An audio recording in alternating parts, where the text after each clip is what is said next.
নমস্কার বন্ধুরা, ভালোবাসার রান্নাঘরে সবাইকে স্বাগত জানাই। আজ আমি মাছের মাথা দিয়ে পুঁই শাকের ছ্যাঁচড়া বানাবো।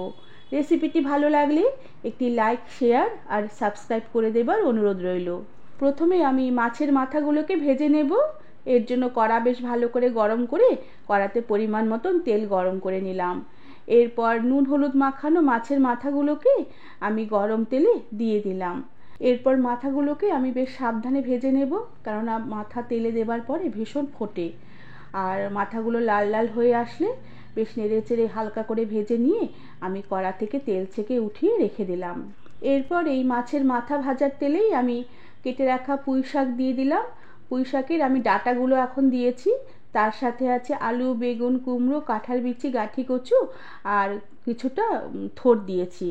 এবার এই তরকারিতে আমি সামান্য একটু নুন দিয়ে দিলাম আর তার সাথে সামান্য একটু হলুদ গুঁড়ো দিয়ে দিলাম। এবার সবজিগুলোকে কিছুক্ষণ নেড়ে চেড়ে নেব যতক্ষণ না সবজিগুলো হালকা ভাজা হয়ে আসে। আর সবজিগুলো হালকা ভাজা হয়ে আসলে কড়া থেকে উঠিয়ে রেখে দেব।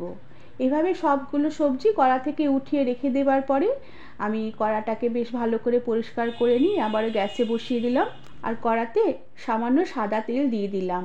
তেল গরম হয়ে আসলে একটি তেজপাতা আর শুকনো লঙ্কা ছিঁড়ে ফোড়ন দিলাম আর তার সাথে জিরে, কালো জিরে, রাঁধুনি আর মেথি ফোড়ন দিলাম। ফোড়ন হয়ে আসলে আমি খানিকটা পেঁয়াজ কুচি তার সাথে দিয়ে দিলাম। এবার পেঁয়াজ কিছুক্ষণ নেড়ে চেড়ে হালকা নরম করে ভেজে নেব। এভাবে পেঁয়াজ কিছুক্ষণ নেড়ে চেড়ে নেবার পরে পেঁয়াজ হালকা নরম হয়ে আসলে আমি আদা, রসুন আর কাঁচা লঙ্কা বেটে রেখেছিলাম সেই বাটা মশলাটা দিয়ে দিলাম। তার সাথে সামান্য একটু ধনের গুঁড়ো দিয়ে দিলাম আর তার সাথে পরিমাণ মতন নুন আর পরিমাণ মতন হলুদ গুঁড়ো দিলাম। আমি সবজি ভাজার সময় আমি নুন আর হলুদ দিয়েছি, তাই নুনের পরিমাণটা বুঝে দিতে হবে। আর তার সাথে সামান্য একটু জল দিয়ে আমি মশলাগুলোকে বেশ কিছুক্ষণ নেড়ে চেড়ে ভালো করে কষিয়ে নেব। এরপর মশলা থেকে তেল সেপারেট হয়ে আসলে আমি পুঁই শাকের কুচিয়ে রাখা পাতাগুলোকে দিয়ে দিলাম আর তার সাথে ভেজে রাখা সবজি সমেত পুঁইয়ের ডাঁটাগুলোকেও দিয়ে দিলাম। এবার মশলার সাথে এই সবজিগুলোকে বেশ ভালো করে নেড়ে চেড়ে আমি মিশিয়ে নেব। মশলা সবজি বেশ ভালো করে বেশ কিছুক্ষণ ধরে নেড়ে চেড়ে কষিয়ে নিয়েছি। এবার ভেজে রাখা মাছের মাথাগুলোকে সবজিতে দিয়ে দিলাম আর তার সাথে বেশ মাছের মাথাগুলো বেশ ভালো করে মিশিয়ে নেবার পরে গ্যাসের আঁচ কম করে দিয়ে ঢাকা দিয়ে রেখে আমি কিছুক্ষণ রান্না হতে দেব। এতে সবজিগুলো বেশ মজে আসবে আর মাছের মাথাগুলো বেশ নরম হয়ে আসবে। আমি এখানে মাছের মাথাগুলো ভেঙে দিইনি, রান্না করতে করতে মাছের মাথা নিজে থেকেই সবজির সাথে মিশে যাবে। মিনিট 3-4 এভাবে ঢাকা দিয়ে রান্না করে নেবার পরে ঢাকনা খুলে দিলাম। সবজি, মাছের মাথা বেশ অনেকটাই মজে এসেছে।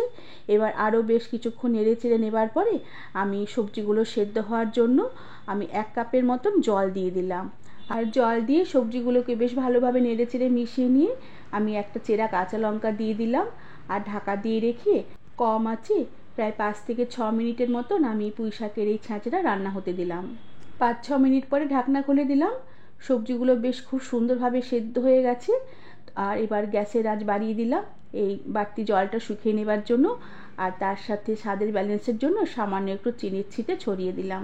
চিনি এখানে সামান্য একটু দিতেই হবে, তাহলে এই তরকারির স্বাদটা বেশ ভালো খুলবে। এবার এই সব কিছু বেশ ভালো করে নেড়ে চেড়ে মিশিয়ে নেব যাতে এই মাছের মাথা দিয়ে ছ্যাঁচড়া রেসিপিটি বেশ মাখা মাখা হয়ে আসে। এরপর আমি ঢাকা দিয়ে রেখে গ্যাসের আঁচ বন্ধ করে দেব আর আরও 2 মিনিটের মতন স্ট্যান্ডিং টাইমে রেখে দেবার পরে আমি মাছের মাথা দিয়ে পুঁই শাকের ছ্যাঁচড়া রেসিপিটি সার্ভ করব। বন্ধুরা, তোমাদের আমার আজকের এই রেসিপিটি কেমন লাগলো আমাকে তোমরা কমেন্ট করে জানাবে আর ভালো লাগলে একটি সাবস্ক্রাইব করে দেবে। আজ তাহলে আসি, পরে আবার একটি নতুন রেসিপি নিয়ে দেখা হবে। ধন্যবাদ বন্ধুরা।